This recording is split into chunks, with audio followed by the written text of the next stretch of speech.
بسم اللہ الرحمن الرحیم۔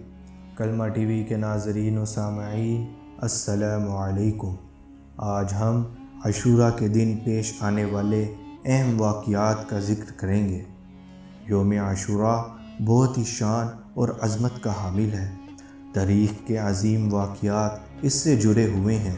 چنانچہ مورخین نے لکھا ہے کہ یوم عاشورہ میں ہی حضرت آدم علیہ السلام کی توبہ قبول ہوئی۔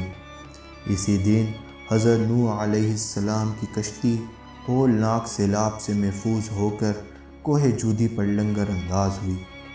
اسی دن اللہ تعالیٰ نے حضرت ابراہیم علیہ السلام کو خلیل اللہ بنایا اور ان پر آپ کو گلزار بنا دیا۔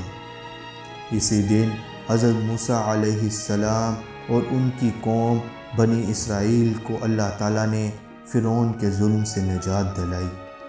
اور اسی دن حضرت سلیمان علیہ السلام کو بادشاہت ملی۔ اور اسی دن حضرت ایوب علیہ السلام کو سخت بیماری سے شفا ہوئی۔ اسی دن حضرت یونس علیہ السلام مچھلی کے پیٹ سے نکالے گئے۔ اور اسی دن حضرت یوسف علیہ السلام کی ملاقات ایک طویل عرصے کے بعد اپنے باپ حضرت یعقوب علیہ السلام سے ہوئی۔ اور اسی دن حضرت عیسیٰ علیہ السلام پیدا ہوئے اور اسی دن یہودیوں کے شر سے نجات دلا کر آسمان پر اٹھائے گئے۔ اور اسی دن اللہ تعالیٰ نے آسمان و زمین، قلم، حضرت آدم و حوا کو پیدا کیا۔ اسی دن قیامت قائم ہوگی۔ اور اسی دن حضرت موسیٰ علیہ السلام پر تورات نازل ہوئی۔ اور اسی دن حضرت اسماعیل علیہ السلام کی پیدائش ہوئی تھی۔ اسی دن حضرت یوسف علیہ السلام کو قید خانے سے رہائی نصیب ہوئی اور مصر کی حکومت ملی۔ اسی دن دنیا میں پہلی باران رحمت کی بارش ہوئی۔ اور اسی دن حضور اکرم صلی اللہ علیہ وسلم نے حضرت خدیجہ رضی اللہ تعالی عنہا سے نکاح فرمایا۔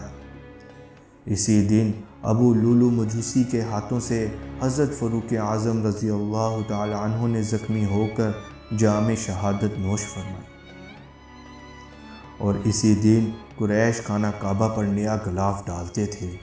اور اسی دن حضرت یونس علیہ السلام کی قوم کی توبہ قبول ہوئی اور ان کے اوپر سے عذاب ٹلا۔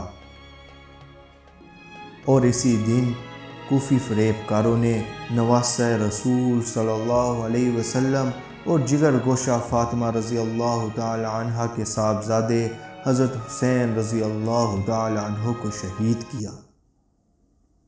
امید ہے آپ لوگوں کو کلمہ ٹی وی کی ویڈیو پسند آئی ہوگی۔ ویڈیو کو لائک کریں اور دوسروں کے ساتھ شیئر کریں۔ جزاک اللہ۔ اور اگر ابھی تک کلمہ ٹی وی کو سبسکرائب نہیں کیا تو سبسکرائب کریں اور بیل آئیکن کو لازمی دبائیں تاکہ ہر نئی آنے والی ویڈیو آپ تک پہنچ سکے۔